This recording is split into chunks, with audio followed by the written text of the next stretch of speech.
Merci beaucoup, Monsieur le Président, Monsieur le Premier ministre, chers membres du gouvernement. Monsieur le Premier ministre, je voudrais, tout au début de mon propos, vous demander si vous pouvez nous expliquer la différence entre rapporter une loi d'amnistie et abroger une loi d'amnistie, parce qu'il me semble qu'il y a une nuance. Et je voudrais peut-être, en tant que Sérère qui ne maîtrise pas le français, avoir une explication beaucoup plus nette. Monsieur le Premier ministre, damay wax ci mbirum pétrole bi nga xam ne mu ngi ci Sangomar dans la région de Fatick et une partie de la région de Thiès. ñu bëggoon communes yi nga xamante ne ñoo seq Sangomar na gouvernement bi xool nan la ñuy def ba jëriñu ci responsabilité sociétale d'entreprise boobu.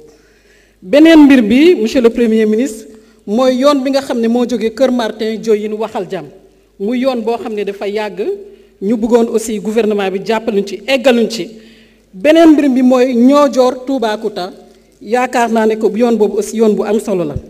monsieur le Premier ministre beneen mbir mi nga xam ne képp kuy waajur ci biir Sénégal am ay doom ñu nekk ci système éducatif bi am nga jafe-jafe gouvernement bi na xoolaat tarification bi nga xam ne moom la ñuy def ci écoles yi muy frais scolaires yi nga xam ne moom la écoles yi di def surtout les écoles privées. loolu dafa nekk loo xam ne yaakaar naa ne amal na ñëpp njëriñ ndax gis nañ ne que les autorisations passent partout. mais kenn mënul wax ne que nii la ñu war a fixer pour école yi ñu ne kenn amul droit dépasser tranche bi ci wàllu waajur bi lu muy fayal doomam. loolu bu passé la grève des collectivités territoriales monsieur le Premier ministre ñu ngi ciy xaar ba tey ay solutions. le financement de la protection sociale monsieur le Premier ministre foog naa wax naa ko fii en commission protection sociale toll na foo xamante ne dafa weesu mbirum IPRES ak leneen. ba baax na gouvernement bi na xoolaat yeneen niche de financement yoo xam ne mooy permettre ñu fekk ci gouvernement bi ci xaalis bu muy jëlee ci kees yi pour mën a jàppalewaat protection sociale. loolu liggéey nañ ci CAPS mi ngi fi woon mais aussi monsieur le Premier ministre la loi sur la protection sociale defar nañ ko ba andi woon ko fii nga xam ne partenaire au développement yëpp moom lañ doon xaar pour gën a génnee xaalis jox ko état Sénégal. je pense que madame le ministre des solidarités xam na li may wax bu baax a baax. la subvention sur l'électricité bu fekkente ne dañu ne nañu subventionné waaw d'accord naa nañu subventionné waaye nañu xalaat aussi ñi nga xam ne ñu ngi ci kaw gi amuñu courant ba tey seen doom yi bu ñu bëggee jàng bu ñu taalu lampe wala sondeel duñ ko am donc loolu tamit baax na assemblée nationale ak gouvernement bi bàyyi ci xel.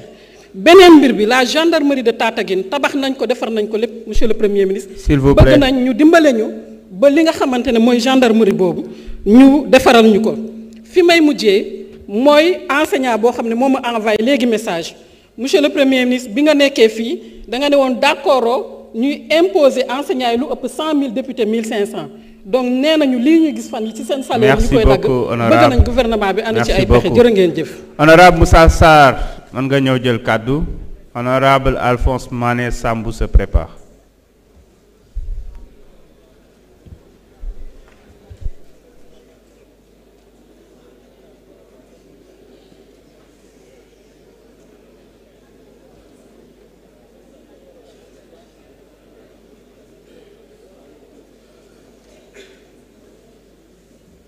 Merci Monsieur le Président, Monsieur le Premier ministre, Mesdames et ministres, Mesdames et Messieurs les ministres. Monsieur le Premier ministre, on vous a bien écouté. On s'attendait à un plan beaucoup plus structuré, avec des déclinaisons adossées à la vision 2050. Malheureusement, vous étiez dans des procédures, dans les états de lieu et un bilan, et malheureusement encore, vous nous dites que le bilan n'est pas exhaustif encore après 9 mois de service. C'est vraiment dommage, peut-être vous aurez 2 ans encore pour terminer votre bilan. Monsieur le Premier ministre, dans votre discours, vous avez parlé des pôles territoires. Nous avons constaté dans tous les documents de référence qu'il y a des pôles Kadior, Baol, Sine, Saloum, mais le Fouta a été exclu. Je voudrais savoir pourquoi la division du Fouta en 2 parties, une partie sera rattachée au Walo, l'autre partie au Ferlo. Alors que sur le plan de l'histoire, sur le plan même de l'économique, et quels que soient les critères de base, je pense que le Fouta devrait être un territoire. Monsieur le Premier ministre, Fouta Fetchetaki, Fouta Wambetaki, Fouta Nawartaki, Fouta Hebat Gedal Moudoum Hatim.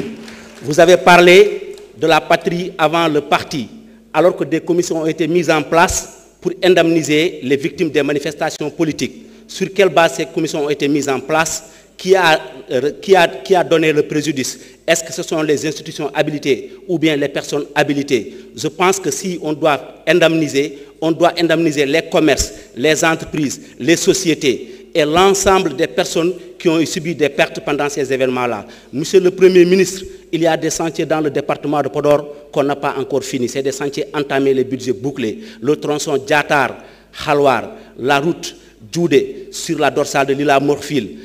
L'hôpital de Kaskas n'a pas suffisamment de personnel ni de moyens. Nous avons des problèmes sur au plan sanitaire avec un manque d'infrastructures et de personnel. Merci beaucoup. Merci.